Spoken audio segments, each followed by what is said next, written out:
আসসালামু আলাইকুম guys everyone, সবাই কেমন আছেন? আজকে ফার্স্ট চলে আসছি ক্ষেতে ধান কাটার জন্য।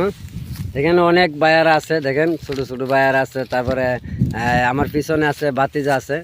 আসলে আমরা ধান কাটতে আসছি ঠিক, কিন্তু ক্ষেত ধান নাই।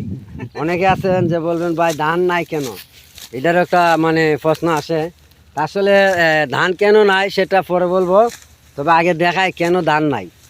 এই যে আপনারা ক্যামেরার সামনের দিকে একটু চান, দেখেন এখানে যে ক্ষেতটা আছে সেটা আপনার 4 ভাগের ভিতরে 3 ভাগ ধান মানে নষ্ট হয়ে গেছে। নষ্ট বলতে সেগুলা যে পাখি আছে না, ওই যে চড়ুই পাখি, তারপরে আবার বাবুই পাখি, এরকম ধরনের পাখিরা এই ধানটা কিন্তু মানে তাদের আধার হিসাবে ব্যবহার করা হয়েছে।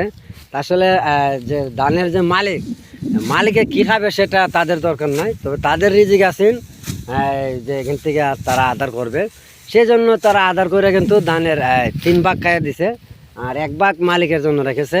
তো যাক আলহামদুলিল্লাহ, 1 ভাগ ধান তো আছে আল্লাহর রহমতে। যদি 1 ভাগও খাইতো তাহলে মানে ধান আর খেতে নেওয়া লাগলো না, শুধু নেড়া বা বন নেওয়া লাগলো। আসলে যাই হোক, সবাই দোয়া করবেন। পাখিরাও কিন্তু খাওয়ার জন্য দরকার, কারণ আল্লাহ পাক কিন্তু পাখিও সৃষ্টি করেছেন, তাদেরও একটা রিজিক দিয়েছেন। কেউ কোনোদিন কষ্ট নেবেন না, পাখিরও ধান খাইতো না, খাইলে কিন্তু চলবে না। তো ইনশাল্লাহ পাখির জন্য দোয়া করবেন, যাতে আরও বেশি বেশি করে পাখি ধান খাইতে পারে। কি দেখুন কমরুদ্দিন ভাই, কারণ আমরা তো জানি যে আমাদের রিজিক আল্লাহ বন্ধ রেখেছেন, কিন্তু পাখিদের রিজিকও তো আল্লাহ বন্ধ রেখেছেন। তাহলে আমাদের কিছু করার নাই, যেটা কপালে ছিল সেটাই হবে।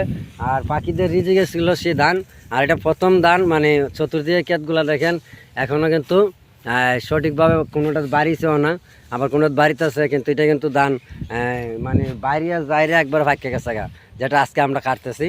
এই যেখানে ধান কাটা হইতেছে দেখেন।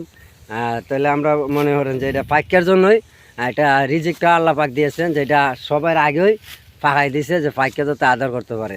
সেজন্য সবাই দোয়া করবেন ইনশাল্লাহ। আগামীতেও যদি ধান করি তাহলে এভাবে মানে 20 দিন আগে ধান হয়ে যাবে ইনশাল্লাহ, যাতে পাখিরা খাইতে পারে। আর পাখিরা আসলে খাওয়াটা খুব ভালো, আমার কাছেও ভালো লাগছে, খুব সুন্দর লাগে যখন খেতে বসে। ওরা যাকে যাক 2000-3000 পাখি আসে, খুবই সুন্দর লাগে, মানে আকর্ষণ সুন্দর, প্রাকৃতিক সুন্দর, কখনো ভাই শেষ করা যাবে না।